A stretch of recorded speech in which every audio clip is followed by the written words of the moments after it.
मोक्ष और संन्यास का वर्णन। त्याज्यम दोषवदित एके कर्म प्राहुर्मनीषिणा यज्ञ दान तपा कर्म न त्याज्यमिति चापरे। भगवान ने ये जीवात्मा को मोक्ष कैसे मिले इसके विषय में बताया कि यदि ये जीवात्मा जीते जी अपने जितने भी कर्म करता है उन कर्मों में आसक्ति छोड़ करके कर्म करता है तो वो मोक्ष को प्राप्त हो जाता है। जो व्यक्ति जीते जी कर्म मोक्ष के नहीं कर पाता उसकी मृत्यु के बाद में हम उसके लिए सद्भावना के द्वारा गीता पाठ के द्वारा उस जीवात्मा की शांति के लिए कोई कार्य करते हैं, परंतु हमारे द्वारा ये जितने प्रकार के कर्म संसार में होते हैं उन कर्मों में एक बार व्यक्ति को सोच लेना चाहिए कि मैं जो कुछ भी कर्म कर रहा हूं ये कर्म उचित है कि अनुचित। अगर कहीं कोई प्रसन्नता है तो वहां व्यक्ति जो कुछ भी कर्म करता है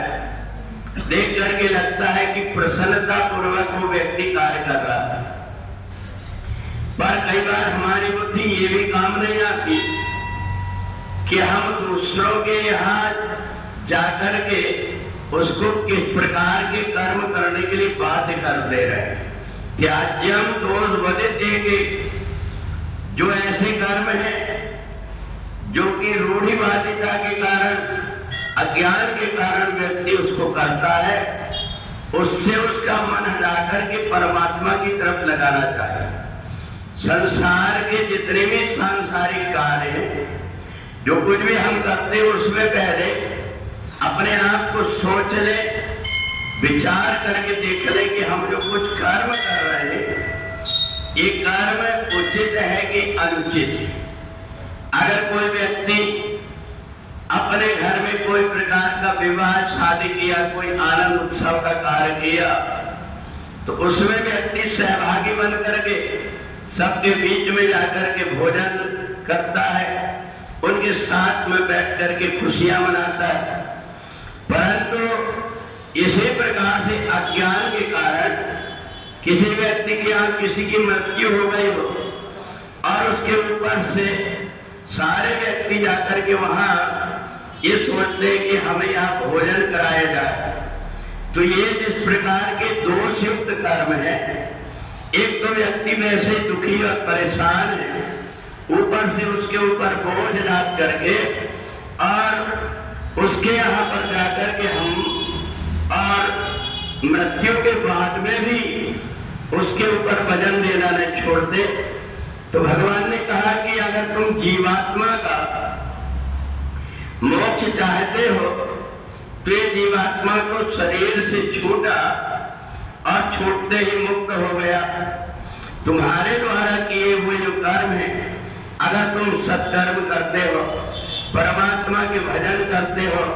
गीता का पाठ करते हो, तो फिर उस जीवात्मा की शांति के लिए तुम अपने आप की शांति के लिए करते हो। जीवात्मा को शरीर छूटा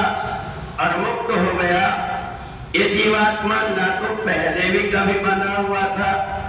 और ना ही बाद में बनता है, तो इसलिए भगवान ने संन्यास के साथ में मोक्ष जोड़ा है। संन्यास कहते कर्म से अलग हट करके, कर्म का न्यास करके, और जो व्यक्ति परमात्मा के लिए कर्म करता है वो मुक्ति को प्राप्त कर लेता है। तो ऐसे कर्म जो बांधने वाले होते उन कर्मों से व्यक्ति को बचना चाहिए, और इन कर्मों को, जिन कर्मों के करने से जीवात्मा की शांति होती है, हम अपने आप में यदि जीते जी अपना उद्धार और मोक्ष नहीं कर पाए तो मृत्यु के बाद के जितने भी कर्म होते हैं उन कर्मों से जीवात्मा का कोई लेना देना नहीं होता, या तो ये समाज की प्रथा, कुप्रथा या अज्ञान से बंधे हुए कार्य होते हैं। तो इसलिए जो कुछ भी मुक्ति के लिए प्रयत्न करना है, व्यक्ति को जीते जीत करना पड़ता है। और यदि जिस व्यक्ति ने गीता का ज्ञान अपने हृदय में धारण कर लिया, उसको मुक्ति की रास्ता नहीं देखना पड़ता, मुक्ति उसे स्वतः प्राप्त हो जाती है। तो इसलिए 18वें अध्याय में भगवान ने मोक्ष और संन्यास दोनों को साथ में बताया कि जब तक जीवात्मा कर्म से अलग नहीं होता तब तक के उसकी मुक्ति नहीं होती। तो इसलिए मृत्यु के बाद में भी ऐसे कोई कर्म बंधन में व्यक्ति को नहीं बांधना चाहिए, ताकि उस व्यक्ति की मुक्ति के बाद में भी इधर उधर भटकने का नंबर आए। तो इसलिए अलग अलग प्रकार के जितने भी प्रकार के हम कर्म करते हैं, उनमें बुद्धि से ये सोच लें कि हम जो कुछ कर्म कर रहे हैं, ये कर्म उचित है कि अनुचित है। इस प्रकार का विचार करके अगर व्यक्ति कोई कर्म करता है तो वो अपने आप ही मुक्त हो जाता है। इसलिए जीवात्मा की मुक्ति के लिए परमात्मा की शरणागति, परमात्मा के अतिरिक्त किए हुए कर्म के अतिरिक्त और कोई कर्म नहीं है। तो इसलिए अपने और दूसरों की मुक्ति के लिए गीता एक ऐसा ज्ञान है जिसको पढ़ करके हम जीते जी मुक्त हो जाते हैं। बोले वृंदावन बिहारी लाल की